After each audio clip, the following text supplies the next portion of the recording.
دەچینە لای تەورەکەمی گفتوگۆکانی ئەمڕۆمان سەبارەت بە ڕۆڵی پەروەردە و فێرکردن لە شۆڕشی نوێدا دوێنێ سەڵاتی دەمەزراندنی حزبی یەکێتی نیشتیمانی کوردستان بوو کە بە ڕابەری شۆڕشی نوێدا دەمرێت. هەڵبەتە شۆڕشی نوێی باشووری کوردستان هەرێمی کوردستان بەوە ناسراوە جیاواز لەو ڕۆتە خەباتگیری کە هەیبووە ڕۆتێکی فکری و ڕۆشنبیریشی هەبووە کە ئەمە هەڵبەتە لە پشتی ئەمانە لە پشت ئەم ڕۆتە ڕۆشنبیری و ڕۆشن فکریەوە کۆمەڵێک مامۆستای چۆڕش هەبوونە کە ڕۆڵێکی کارایان هەبووە لە پێگەیاندنی ئەو چینە شۆڕشگێڕە ئەو چین نوخبەی کە لەناو شۆڕشدا خەباتیان کرد و شوێندەستیان گەر بۆ دوێنێ کۆڕێک سەبارەت بۆ ئەم بابەتە بۆ زۆر بەڕێز بورهان شەغرەوە ساز کرا کە بەڕێزدان و سەر و مامۆستای شۆڕشن و ڕاستەخۆ لە سەردە لەگەڵمان ئامادەن گفتوگۆی ئەو کۆڕە دەکەین گفتوگۆ دەکەین بابزانین شۆڕشی نوێ چۆن توانیوێتی بەم شێوازە بۆ جۆرە ئەجندایی کە کاری کردووە ڕۆڵێکی ڕۆشنبیری و ڕۆڵێکی ڕۆشنفکری لە ناو خەباتگێڕەکانیدا بگێڕێت. مامۆستا سڵاو لێوێ زۆر بەخێر بیت. سڵاو لە تۆش سڵاو لە بینەرانی خۆشەویستی. سپاس. مامۆستا شۆڕشی نوێی گەلەکەمان کە بەدەست پێشخەری و بەڕابرداتی یەکێتی نیشتیمانی کوردستان بووە بەوە ناسراوە کە جیاواز لە خەباتە سیاسی و خەباتە چەکداریەکەی خەباتێکی ڕۆشنبیریشی هەبووە. اینجا لە پشتی ئەم خەباتە ڕۆشنبیر بێگومان کۆمەڵێک مامۆستای شۆڕش هەبوونەکە کاریەکی زۆر کارایان هەبووە لە پێگەیاندنی ئەم چینەدا. دەمێت باسێکی ئەوم بۆ بکەیت مامۆستاکانی شۆڕش کێ بوون، قوتابخانەکانی شۆڕش کێ بوون؟ بێگومان بواری پەروەردە و فێرکردن بوارێکی گرنگە لە هەر کۆمەلگایەکدا لە هەر شوێنێکدا بۆ پەروەردەکردنی نەوەیەکی نوێیە کە بتوانێت بەرچاوی ڕوون بێ بتوانێت خزمەتی کۆمەلگا بکە بۆی چاوی بەر دنیا ڕووناک بێتەوە بتوانێت ڕەش و سپی لە یەکجیا بکاتەوە. بێگومان بارودۆخی شۆڕشی کوردستان و ئەوەی کە باسی پەروەردە و فێرکردن ئەەکەین لە بارودۆخێکی جیاوازتر بۆ لەوەی کە لە ناو شارەکاندا هەیە لە بارودۆخێکی سەختدا لە ناوچەی دوورە دەست لە ناوچانەی کەوا شاخاوین ڕێگەوبانیان نیە بینا و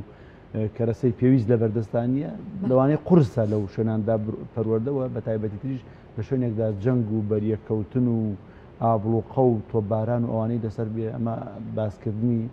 لەوانەیە بەدەم ئاسان بێ هەونە کارێکی ئاسان نییە. ئەوەی پەیوەندی بە پرسیارەکەی بەڕێزتانەوە هەیە سەبارەت بە پەروەردە و فێرکردن لە سەردەمی شۆڕشی نوێدا بێ بگەڕینەوە بۆ ساڵی 1984 ئەو کاتێکەوە خۆمە هەمومان دەزانین وتوێژ و گفتوگۆ هەبوو لە نێوان حکوومەتی عێراقی ئەو سەردەمەوەی یەکێتی نیشتیمانی کوردستاندا بۆ چارەسەرکردنی کێشەی کورد لە کوردستانی عێراقدا بەڕێگەی وتوێژ و دانووسان کە بە تاریخی شۆڕشەکانی کورد هەمیشە ڕێگەی ئاشتیان ڕەفز نەکردوێتەوە هەر کاتێک بوارێک ڕەخسا بێ بۆ وتوێژ و دانووسان پەنایان بۆ بردووە. بەڵام بەداخەوە ئەو جارش وتوێژ و دانووسانەکان بە ئاکام نەگەیشتن و حکوومەتی عێراق وەکو فێڵێک لە شۆڕشی کوردویستی بۆ ماوەیەک ساردیان بکاتەوە وە خۆی سەر لە نوێ ئامادە بکاتەوە بۆ جەولەیەکی تری شەڕ وتوێژەکان بێ ئاکام کۆتاییان پێ هات و شەڕ دەستی پێکردەوە لە نێوان هێزی پێشمەرگی کوردستان بە ڕابەرایەتی یەکێتی نیشتیمانی کوردستان لەگەڵ حکوومەتی عێراقدا یەکێ لەو هەنگاوانەی کە حکوومەتی عێراق ئەو سەردەمەنای لە کۆتایی ساڵی 1984دا ئەوە بوو هەموو دام و دەستگاکانی خۆی لە ناوچە ئازادکراوەکان و دەدیهاتەکانی کوردستاندا پاشەکشە پێکردووە لەوانە قوتابخانەکان بنکە تەندروستەکان هەمویانی داخست بۆی خەڵکی کوردستان لە سەرەتاییترین مافەکانی خۆی بێبەش بکاتی لە بواری تەندروستی و پەروەردە بێ و هەموو قوتابخانەکانی دەخستەمە زۆر قورس بوو بۆ خەڵکی کوردستان کە مناڵەکانمان بێبەش بکرێن لە مافێکی هەموو ئینسانێک مافی ئەوەیە کە خوێندن و خوێنەواری بۆ دابین بکرێ بۆی فێری خوێنەواری بکرێ. حکوومەتی عێراق و نەک ئەمە لە عێراقدا لە هەموو شوێنێک داگیرکەران ئەو بوارەیان بە گەلانی ژێردەستی خۆیان نەداوەکەوە پەروەردە و فێرکردن گەشە بسێنێ و خەڵکێکی خوێنەوار لە بەندەستیانە بێت لەبەر چاویان بکرێتەوە و بەرەنگاریان ببنەوە بۆی حکوومەتی عێراق هەموو قوتابخانەکانی داخست. لەو بەرامبەر ئەمەشدا یەکێتی نیشتیمانی کوردستانیش دەستەوەستان نەوەستا بچێتە ژێر ڕەحمەتی ئەو سیاسەتە زاڵم و دڕندانی کەوا خەڵکی کوردستان و خەڵکی ئەو ناوچە ئازادکراوانە مەحروم و بێبەش بن لە مافی خوێندن و خوێنەواری. لەو کاتەدا کۆمەڵێک مامۆستای تێکۆشەر لە شاخ بوون یەکێتی مامۆستایانی کوردستان مەکتەبی سکرتاریەتیان دروست کردبووە گەرچی یەکێتی مامۆستایانی کوردستان لە ساڵی 1962 وە لە کۆنفرانسی شەقڵاوەدا لە کاتی خۆی دروست کرابوو بەڵام دوای ئەوە چالەتەکانی بەو شێوەنە بجارێکی تر کە شۆڕشی نوێ سەری هەڵدایەوە ئەم مامۆستانە لە شاخ یەکێتی مامۆستایانی کوردستانیان ئەکتیف کردەوە و دایان مەزراند ینی حەزەکەم بۆ مێژوو ناوی ئەو مامۆستا بە ڕێزانە ئەو دەست پێشخەریان کرد ئەوانە نەکە پێکاتە بوون لە مامۆستا عەبدوڕەحمان ئیسماعیل محەممەد ئیسماعیل سکرتێری یەکێتی مامۆستایان بوو مامۆستا پێشڕۆ محەممەد ئیسماعیل ئەندامی مەکتەبی سکرتاریەت بوو مامۆستا سالار کۆی مامۆستا سەیفەدین ئەو کە دوای بوو بەڕێوەبەری گشتی ئاسایشی هەرێمی کوردستان مامۆستا محەممەدی مەلا حوسێن خەڵکی سلێمانی هەندێک لەم مامۆستایانە لە ناو شاری شابوون بەنهێنی چووبوونەوێ لە کۆنفرانسەکە بەشداریان کردبوو بەڵام لە ناو شارەکانی شابوو مامۆستا محەممەدێکی لەوانە بوو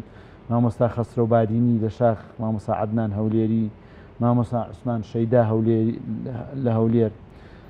مامۆستا عەبدولقادر مەلا عومەری کەرکووکیە و باوکی ئەو کاک دلێر مامۆستا قادرەوەی ئەندام پەرلەمان بوو لە کەرکووکیەکەی لەو مامۆستا مامۆستا عەبدوڵڵا عەسکەریان لەگەڵا بوو ئەوەکو سەرپەرشتیاری مانتیقەی کەرکووک و ئەوانە مامۆستا خەلیل گەرمیانی خەڵکی دووس خورماتوو بۆ سەرپەرشتی ناوچەی گەرمیانیە کرد شەهید کە دواتر شەهید یوسف دەرگەڵەیی ئەو لە هەولێر بوو دوای بەداخەوە گیرا و شەهید کرام ئەم کۆمەڵە مامۆستاتێکۆ شەرا کە ڕژێم قوتابخانەکانی داخست هەستان بە ئەرکی خۆیان و شانیان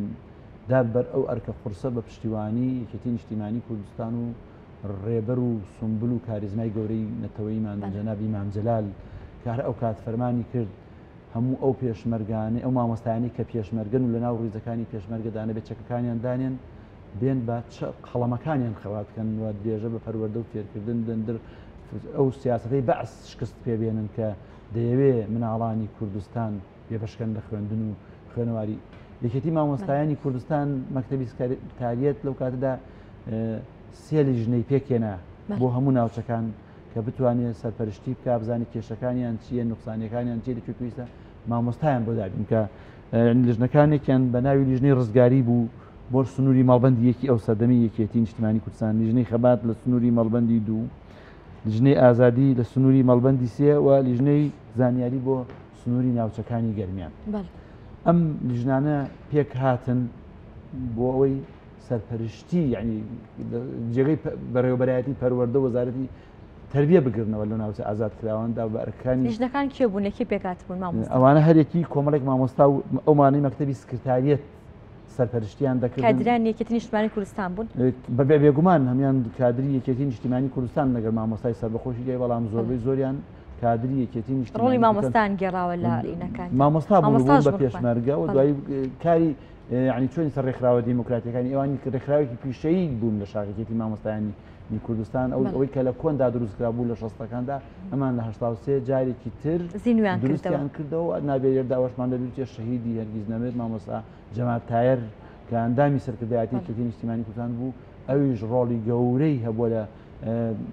یارمەتیدان و هاوکاریکردنی مامۆستایان بۆ ئەوی بەم ئەرکەیان هەڵبسن ئەگەر حەزەکەم پێم خۆشە چالاکیەکانی تری یەکێتی مامۆستایانی کوردستانیش باس بکەم لەو کاتەدا کە لە شاخ بوون و دوای داخستنی قوتابخانەکان یعنی یەکێتی مامۆستایان یەکەم کاریاندا خولێکی خێرایان کردەوە دەورێکی زۆر سەریع چونکە لەو کاتەدا کۆمەڵێکی زۆر دەرچووی هەبوون مامۆستا نەبوون مەچون دەرچووی ئامادەی پیشیەکانی سناعە زراعە شوێنە تیجارە ئەوانە بوون خولێکی خێرای پەروەردەیان بۆ کردنەوە چۆن فێری دەرسوتنەوەیان بکەن چۆن هەڵسەکوتیان لەگەڵ مناڵانە بکەن لەگەڵ لایەن ئەو مامۆستایانی سکرتاریەت و هەندێک مامۆستای بە ئەزمون هەبوون کە پێشتر خۆیان مامۆستا بوون ئەم خولیان بۆ کردنەوە ئەوانەشیان ڕاهێنا بۆی هەموو قوتابخانەکان پڕ بکەن ینی ئەوەی کەدا ئێمە ئێستا لە کۆمەڵی مامۆستایانی شۆڕ و کۆمەڵی ئێمەکەمانە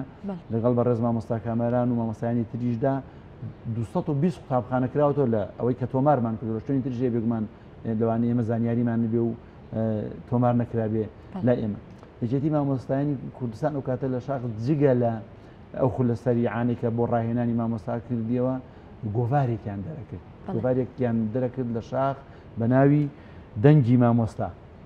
کە هەشت ژمارەی لێ دەرچووە لە نێوان ساڵانی 1970 تا 1970 تر ئەوە نیە بڵێ ئەم گۆڤارە ئەو ئیمکانیەتە لە بەرچەند مانگانە بیان وەرزی یعنی بە جۆرەی پێویست و ئیمکانیات حەدەست و گرنگەکان هەشت گۆڤاریان لەو 5 ساڵەتان لێ دەرکردووە لە 1970 تاکو و 1970 لە 4 ساڵیان هەشت ژماریان لێ دەرکردووە مامۆستایان تیانان لە شارەوە مامۆستایان نەبوون بابەتەکانی نردوتیە بڵاو کراوەوە جگە لەمەش بەرنامەیەکیان لە ئیزگەی دەنگی گەلی کوردستانە بۆ بەناوی دەنگی مامۆستا ئەمەش هەر تایبەت بە پرسی خوێندن و پەروەردە و فێرکردن و چالاکی مامۆستایان و حەزەکەم لێ باسی بکەم کە مامۆستا نەرمین خان یەکێک لە مامۆستایانی ڕۆژ خێزانی شێخ جەمالی مۆزیع ئەو فترێکی کورتوا بزانە بەرنامەکە ئەو پێشکەشی کردووە لە مامۆستا سەبەتی چارەکەەکان زیاتر ئەکەن وردەکاری ئەم ڕۆلی مامۆستای شۆڕش دەمێ باسی ئەو وانانە بکەین کە ئەم مامۆستایانە بە خوێندکارەکانیان ئەوتەوە ئێوە لە شاخیشدا و هەروەها وەکو باسی لێ کرد بە شێوازی جیاواز مامۆستاکان دەرزیان وەرگرتووە ئەم ئەو دەرزانەی کە بە خوێندکارەکانیان دەوتەوە چی بوون زیاتر منهەجەکان چی بوون ئایا بۆ منهەجانە بوون کە پێشتر لە خوێندنگەکان لیان قەدەغە کرابوو یاخو زیاتر چ وانەیەک ئەدرا بە خوێندکارەکان یعنی ئەمەی زۆربەی لە دیەکان هەمووزانی قۆناغی سەرەتایی بووە بە پلەی یەکەم فێری ئەلفوبێی کوردی و خوێندن و نووسین کراون و ئەوەش زیاتر ئەو کاتە تا ئێستا سەر ئەو کتێبەی ئەلفوبێ کوردیەکەی مامۆستای کۆچکرد و ڕەوانشاد ئیبراهیم ئەمین باڵدارە ئەوە سەرچاوی گرنگی بووەوە دەرسە زانستیەکان ئەوانی تر کە هەر ئەوانەی کە لە مەنهەجەکانی عێراقا بوون ئەوانە خوێنراوەتەوە شتی زانستیەکان دەستکاری نکرا بەڵام ئەو شتانی کەوا باسی ڕژێمی بەعز و ئەمجادەکان و تاریخی ئەوانی کردو ئەوانە بێگومان هەموو لابراون لە پرۆگرامەکان و لە بەرامبەر ئەوەشدا کتابە مێژوویەکانی کورد ئەوانەی کە لەسەر مێژووی کورد لەلایەن نووسەرانی کوردەوەی لە کتابانیکەوە بۆ بە مەنهەج خوێندراوە مەسەن کورد و کوردستانەکەی شەهید دکتۆر عەبدوڕەحمان قاسملوو بۆ لەسەر کتێب بە مێژوویەکانی کورد لەسەر ئەمین زەکی بەگو و شەرەفنامە و ئەمانە هەموو ئەو مامۆستانەش بۆ خۆیان زەخیرەیەکی ڕۆشنبیریان لەبەرسا بۆ پشتیان بەوانە وەرگدۆنێک ئەوانی کەوا لە مەنهەجەکانی عێراقدا مێژووی کورد و دووبارە ناستاندنەوەی کورد بە مناڵەکانی مەنهەجێکی سەرەکی ئەوەی کەوا لە مەنهەجەکانی بەعزا بوو ئەوەی کە تایبەت بۆ تەبعاً نەخوێنراوە بەلانراوە و تەئکید لەسەر مێژووی کورد و دەرزانستەکانیش بێگومان ئەوە گۆڕانکاریی وای لەسەردان هات مامۆستا ڕۆلی ڕاگەیاندنەکان ڕۆلی ڕۆژنامەکان و سەردەمەدا چۆن بووە چۆن بوو بیر لەوە کرایەوە کە ئەتوانرێت لە ڕێگەی ڕاگەاندن لە ڕێگەی ڕۆژنامەکانەوە ئەو پەیامە شۆڕژێ ئەو پەیامە خەباتگێر و سیاسیە بتوانێت بەگوێی خەڵکی کوردستانە بدرێت بێگومان هەرچەندە ئەو ساوەکو ئێستا ئەم هەموو وەسائل و کەرەستەی میدیایە نەبوو کە لە ئێستادا هەیە لە هەموو کوردستانە هەر ئزگەی دەنگی گەلی کوردستان هەبوو ڕۆژانە سعاتێک یان 2 سعات لە بەیانی ئێوارەدا دووبارە دەکرایەوە هەرەوە بوو خەڵک بە شەوق و زۆقێکی زۆرەوە گوێی لێ دەگرت و ڕۆڵی کاریگەری بینی تا ڕاپەڕینیش لە هۆشیارکردنەوەی خەڵکا لە هاندانی خەڵک بۆ خوێندن و خوێنەواری بێگومان ئەوە کاریگەری گەورە بوو هەروها چاپخانەکانی یەکێتی نیشتیمانی کوردستان لەو کاتدا هەموو ئیمکانیاتی خۆیان خستە بەردەمی دەستی یەکێتی مامۆستانی کوردستان کە خەباتی مامۆستا دەرکەن ئەو گۆڤارە دەرکەن کە مامۆستایان دەریانەکرد بۆ هۆشیارکردنەوەی خەڵک و خوێندکاران و خەڵکی لە دینچەکان بۆی لەگەڵ پەروەردەدا بن و بەدەم پرۆسەی پەروەردەوە بدەنوە لەو بارودۆخە سەختەی ئەو کاتی کوردستانی پێدا تێپەڕی درێژە بە پەروەردە فێرکردن پرۆسەی پەروەردە و فێرکردن ئەم دەرکردنی ئەم ڕۆژنامە و هەوڵدان بۆ پێشخستنی ڕاگەاندن چ کاریگەرێکی لەسەر شۆڕژ هەبوو چ کاریگەرێکی لەسەر سەرکەوتنی یاخۆ لەسەر گەاندنی ئەو پەیامە هەبوو کە شۆڕژ دەیویست بیگەیەنێت بەڵێ ینی ئەمە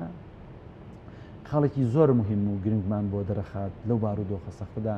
یەکێتی نیشتیمانی کوردستان کە سەرقاڵی شەڕ بووە فشاری گەورەی لەسەر بووە بەڵام بەشێک لە ئیمکانیات و تواناکانی خۆی و سەرکردەکانی تەرخان کا بۆی پەروەردە و فێرکردن لە کوردستانە نەوەستێت ئەوە خواستێکی داگیرکەران و دوژمنانی کورد بکەوە چرای زانست و زانیاری و خوێنەواری لە کوردستانە بکوژێنێتەوە بێ بە تاریکستان بەڵام یەکێتی نیشتیمانی کوردستان و بەڕابەرایەتی ئیمام جەلال لەو کاتەدا زۆر درکی بەوە کردبوو کە پرۆسەی پەروەردە و فێرکردن بابەتێکی گرنگە و ئەهمیەت و گرنگی لە خەباتی چەکداری کەمتر نییە لەبەر ئەو پێشمەرگانەشی کە چەکیان بەشانەوە بوو مام جەلال داینیشانتی بڕۆن ئەبێ قوتابخانەکان ئاوادان بکەنەوە مناڵانی کورد فێری خوێندن و خوێنەواری بکەن چونکە ئەمانە ئایندەی کوردن ئەمانە گەلێکی هۆشیارمان بۆ پەروەردە دەکەن کە مناڵەکانمان خوێنەوار بن بتوانن بخوێنەوە بدوای زانیاری یابگەڕێن توان چواردەوری خۆیان بینە بزانن باش و خراپ لە یەک جیا بکەنەوە مامۆستایانی شۆڕژ حەزەکەم ئەوەش بڵێم نەک هەر لەگەڵ مناڵان و مناڵدان تر کردووە ئەو کاتێک کە پیان دەوژ نەهێشتنی نەخوێندەواری مەحۆی ئومی نابردنی نەخوێندەواری خولی گەوریان بۆ خەڵکی گەورەش کردوێتەوە لە لادی داوانی کە بواریان بنەڕساوە لە مناڵێتیا بخوێنن ئەو پێشمەرگانی کە نەخوێنەوار بوون لە زۆربەی زۆری گوندەکانە مامۆستاکان خولیان بۆ خەڵکی گەورەش کردوێتەوەوانی کە لە تەمەنیان لە سەروت پیشە بۆی فێری خوێندن و نووسینیان کرد. بەڵێ بەشێک لە مامۆستاکان پێشتر باس لەوە کرد کە ئەنفال کراون شازێک لە شێوازەکان شەهید کراون بە هەمان شێواز خەباتی تۆکداری و خەباتی شاخیشان کردووە خەباتی وەکو مامۆستاش دەرزانوتەوە لەوێت باسێکی ئەوانم بۆ کرد یادێک لەوام بکەینەوە. ڕۆحی مامۆستاکان و ئەو هاوڕێیانم بێگومان بۆ خۆمیێکم لەو مامۆستایانی و شەرەفی ئەوەم پێ بڕاوە واگەر لە لەحزەیەک و لە ژیانما کەلێمە پرسنچان نازیترین شت لە ژیان تا چییە من ئەو ڕۆژگارانم کە لەو بارودۆ سەختەدا مناڵی کوردمان فێری خۆم و هاوڕێکانم مناڵی کوردمان فێری خوێندن و نووسین کردووە بێگومان لە دەرەوەش دروشمێک هەبوو بەدەستێک چەک و بەدەستێک قەڵەم ئەمە شعاری مامۆستایان وکێتی مامۆستایان و مامۆستایانی شۆڕژ بوو لەو کاتەدا بیلفعل هەروە بوو مامۆستاکان کە لە پۆلەکانیانە دەرسیان ئەوتەوە لە کاتێکیشتا ئەگەر پەلامارێک هێرشتێک وایە دەچوونە هاوکاری هەواڵە پێشمەرگەکانیان چەکیان بۆ بردنایە لە سەنگەری شەڕابوونایە لە یارمەتی بریندارەکانیان بدایەوە ئەو شتێکی تریشم بیرکەوتەوە لەوەژە خولێکی تری خێراش بۆ مامۆستایان بینرا بوو خولی فریاکەوتنی خێرا بۆەوەی مەسەن چۆن فێری دەرزی لێدان تەداویکردن برینداری سەربەخۆ مامۆستاکان نەکار ئەوە ئەو ڕۆڵەشیان دەبینی لە ئاوایەکاندا بۆ ئیسپاتکردنی ئەوەی کە مامۆستایان لە هەردوو سەنگەرەکەدا ئاکتیڤ و چالاک و خەباتیان کردووە چل مامۆستای شۆڕش شەهید بوون لە ناو هێزی پێشمەرگەدا بێزگە لە شەهیدەکانی تر چل مامۆستا لەم مامۆستایان و ویکێتی مامۆستایانی کوردستان لە ناو ڕیزەکانی پێشمەرگەدا و لە سەنگەردا لەگەڵ هاڤاڵە پێشمەرگەکانیانە شەهید بوون لە ئەنفالیشە 6 مامۆستای شۆڕش بەر شاڵاوەکانی ئەنفال کەوتون و بۆ خۆم هاوڕێی ئەزیز و هاوپۆل و هاو مامۆستاشم مامۆستا خەیڕوڵا مەجید تاڵەبانی کە بەر شاڵاوەکانی ئەنفال کەوت و بێگومان سەداوای دەبرد نەکەم لیستی ئەوکانی ترم لە بەرانی یەکێک بە یەک ناویان بخوێنمەوە سەری ڕێز و تەعزیم لە ئاستگەورەیانەداگیانی پاکیان بێگومان هەبەتە ئەمانە ڕۆڵێکی کاریگەر و کاران هەبووە لەم دەستکۆدەکە لە ئێستادا لە باشووری کوردستاندا هەبووە هەم بۆی کە توانیان ئەو چرا بەردەوامی بە هەڵکراوی بهێڵنەوە کە چرای خوێندەواریە کاریگەرێکی گەوری لەسەر خستنی شۆڕشدا هەبوو کە شۆڕشینی خۆی جیاوازەکەی بلەوەیە کە هەم شۆڕشێکی وەکو باستان لەوە کە بەدەستێک قەڵەم و بەدەستێک چەک ئەمە کاریگەری گەوری هەبووە لە سەرخستنی شۆڕشدا ئەمە باسی کۆڕەکەم بۆ بکەیت مامۆستا کۆڕەکەت ببستەنان دوێنێ خۆت بەڕێوە بردووە و هەروەها زیاترین ئەو تەوەرانی کە لە کۆڕەکەدا ویستە بەرباس ویستە دوای ئەو چەندین ساڵە زیندووکێت و بەیادی بهێنیتەوە چی بوون؟ بێگومان ڕۆژنامەی کوردستانی نوێ هەفتەیەکی ڕۆشنبیری و چالاکی ڕاگەیاندووە لە یادی 40 ساڵی دامەزاندنی یەکێتی نیشتیمانی کوردستاندا بە خۆشحاڵیەوە برای بەڕێز دکتۆر عەدالەت عەبدوڵڵا سەرنووسەری ڕۆژنامەکە و هەڤاڵانی ترم لە دەستەی نووسەرانی ڕۆژنامەی کوردستان کۆڕی شەشەمیان دانابوو بۆ بواری پەروەردە و فێرکردن لە شۆڕشی نوێدا و برای بەندەی مخلسیان تەکلیف کرد کە من ئەو محاضرەیەک بەم لەو کۆڕەداوە لایەن هاوڕێی بەڕێزم کاکیوە محەممەد نووسەر لە ڕۆژنامەی کوردستانی کۆڕەکە بەڕێوە براوە بێگومان کۆڕێکی